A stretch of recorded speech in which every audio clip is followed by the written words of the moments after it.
Salut, aujourd'hui je te propose d'établir une des formules les plus improbables des mathématiques, la formule sur la somme des entiers naturels qui a été établie par Ramanujan.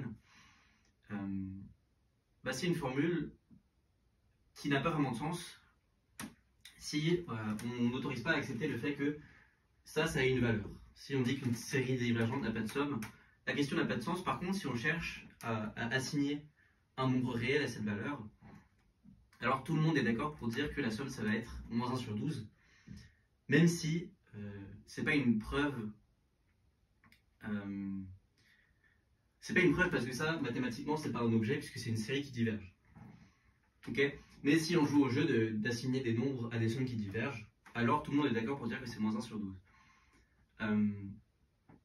Donc là, dans la preuve, on va un peu casser les règles d'habitude des maths, que tu as d'habitude dans les maths, parce que sinon on ne peut pas parler de cet objet qui est la somme des entiers. Mais on va quand même pas faire n'importe quoi, et je vais essayer à la fin de donner quelques intuitions sur le cadre dans lequel tu peux faire des calculs de ce genre, et calculer des séries qui ont l'air divergentes. Ok. Donc la première idée, ça va être de dire que cette somme-là, que j'ai appelée X, je vais l'appeler S, et ça va être de calculer S moins 4S. Le but, ça va être de calculer la somme à une somme qui va un peu plus converger, qui va être la somme des moins 1 puissance n fois n. Ok. Donc l'idée, c'est que si je regarde ce que c'est que 2S, c'est les antipaires. Donc si j'enlève à S les antipaires deux fois, je tombe sur 1, moins 2, plus 3, moins 4. Ok. Parce que j'ai enlevé les antipaires une fois, ça faisait 1 plus 3 plus machin. Et quand je les enlève deux fois, ça fait ça. Donc ce qu'on a, c'est que ça, c'est moins 3S. Et tout le but du jeu, ça va être de calculer cette somme. Je vais vous poser deux méthodes.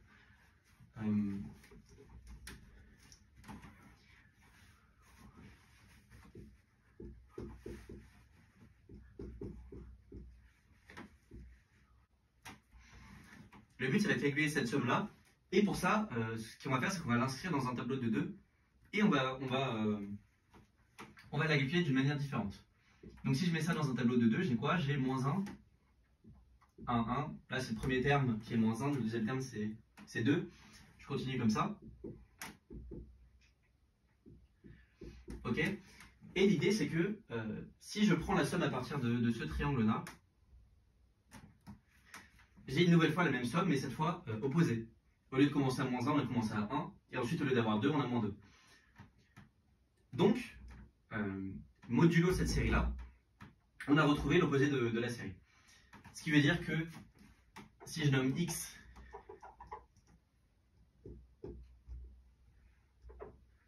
la somme des moins 1 puissance n, ce que j'ai, c'est que x plus la somme n plus grand que 1 moins 1 puissance n, c'est ce qui est sur la diagonale. Ok, ça fait moins x. Donc on s'est ramené à calculer cette somme-là des moins 1 puissance n. Et là on va faire une autre idée qui est plutôt sympa. Mais cette somme-là, quasiment tout le monde s'accorde pour dire que c'est 1 sur 2. En quelque sens, cette valeur est un peu moins abusée que celle-là. J'expliquerai un peu pourquoi on peut mathématiquement dire plus ou moins que ça vaut 1,5. Donc ce qu'on a à faire, c'est à montrer que ça c'est 1,5. L'idée, c'est que on va écrire la somme.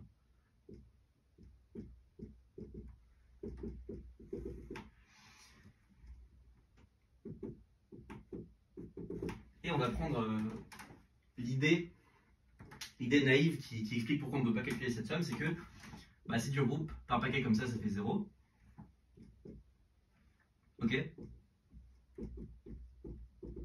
Mais si tu regroupes par paquet de manière différente, en regroupant ici, ça fait 1, moins 1 plus 1, moins 1 plus 1, ce qui fait 1, ok. Et l'idée, c'est que ces deux sommes, on va pas dire qu'elles sont absurdes, on va dire qu'elles sont correctes toutes les deux. Et donc, on va prendre la moyenne des deux. Ce qui fait qu'on attribue souvent à cette somme la valeur de 1 sur 2. Une autre manière de le voir, c'est de voir que si je m'arrête au premier terme, ici j'ai moins la même somme, ok, parce qu'au lieu de commencer en 1, j'ai commencé en moins 1. J'ai moins la même somme, mais c'est pas grave parce que ce que ça donne, c'est que x égale 1 moins x. Parce que là on a 1, et ensuite on a l'opposé de la somme. Si x, c'est la valeur de cette somme. Donc dans tous les cas, on a que ça, c'est 1 sur 2. Ok. Ce qui veut dire que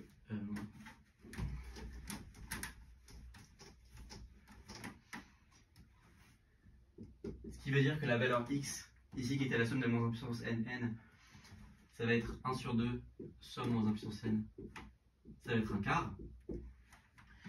Et on a donc que s, c'est moins 1 sur 12.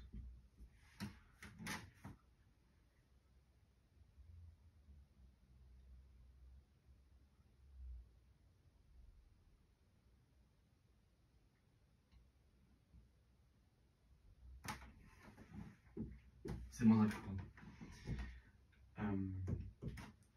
Voilà, ça conclut la preuve. Alors à quel point est-ce que la preuve est correcte? L'argument diagonal, on peut se dire qu'il est complètement fallacieux, parce que, par l'argument que j'ai utilisé pour dire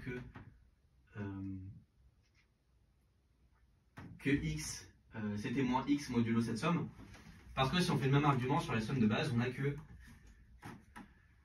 si j'écris 1, 1, 1, 1, 1, 1 comme ça, et que je fais le même argument, j'ai que s égale s plus somme 1. Ok, donc ça voudrait dire que la somme des sommes pour n plus grand que 1, donc ça voudrait dire qu'en gros l'infini serait égal à 0.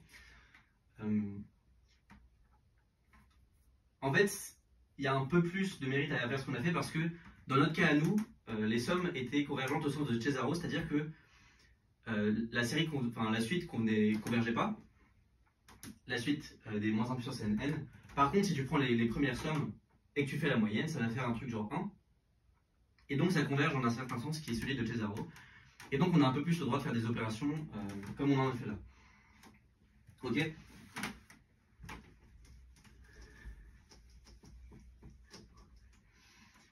Quant à cette somme-là, on peut dire que ce qu'on a fait, c'est un peu abusé.